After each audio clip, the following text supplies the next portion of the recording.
You know that feeling when someone just hovers around your life, never really committing, but never fully leaving either. For me, that person was Ethan.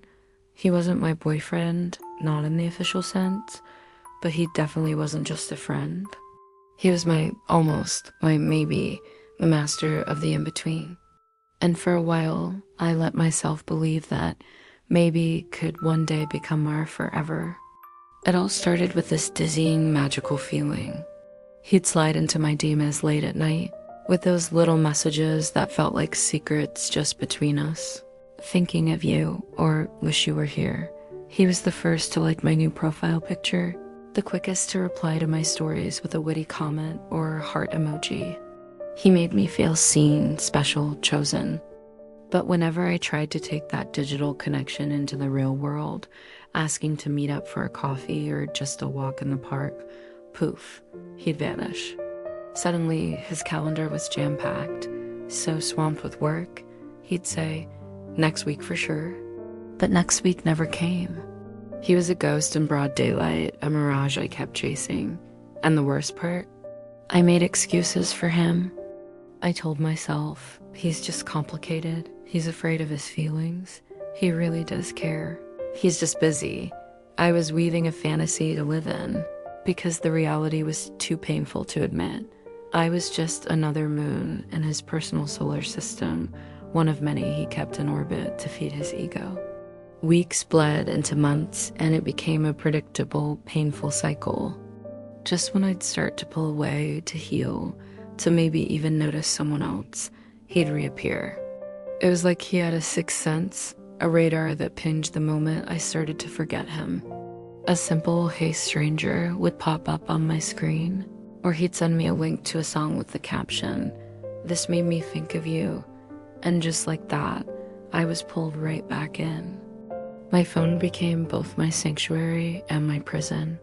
I was a slave to the notification bubble. My heart would leap with every buzz, a tiny jolt of hope.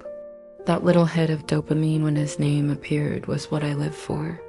And in the silence, when the notifications didn't come, I felt a crushing emptiness. I started to question my own worth. Was I not interesting enough? Not pretty enough? My self-esteem became completely tangled up in his inconsistent attention span. I was basing my value on whether or not a boy who couldn't even commit to a coffee date decided to text me back. Then came the turning point. It was a Tuesday night. I remember it so clearly.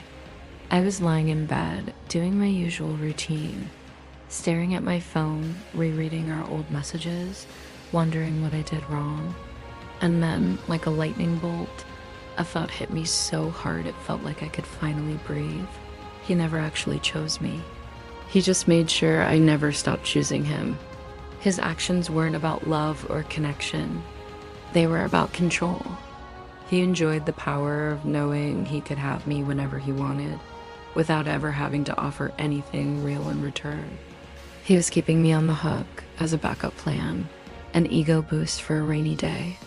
And in that moment, I felt a surge of anger, not just at him, but at myself, for letting him dim my light for so long.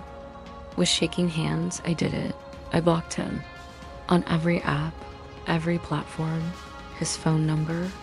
I wiped his digital presence from my life completely, and then I cried. I cried hard.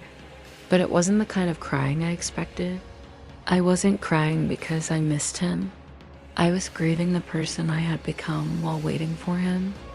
I was mourning the months of my life I had wasted, the energy I had poured into a black hole. I was crying because I missed the feeling of being noticed, even if it was just an illusion. The healing process wasn't a straight line. It took months. There were days I'd instinctively reach for my phone, hoping to see his name. But slowly, I started to fill that void he left, not with another person, but with myself. I rediscovered my hobbies, spent more time with friends who showed up for me without question, and I learned to find my worth within, not in the reflection of someone else's gaze. I had to unlearn the toxic idea that love is something you have to fight for, to earn, to chase. I realized that you can't build a home in a maybe. You can't find security in an almost. True love, real connection, it doesn't leave you guessing. It doesn't make you feel anxious or small. If someone truly wants you in their life, you won't have to desperately circle their orbit, hoping they'll notice you. They will pull you in. They will land. They will choose to stay.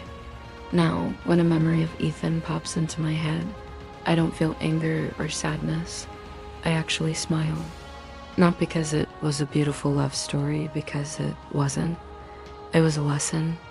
I smile because that version of me, the one who was so desperate for a crumb of affection, needed to learn that half love is not love at all.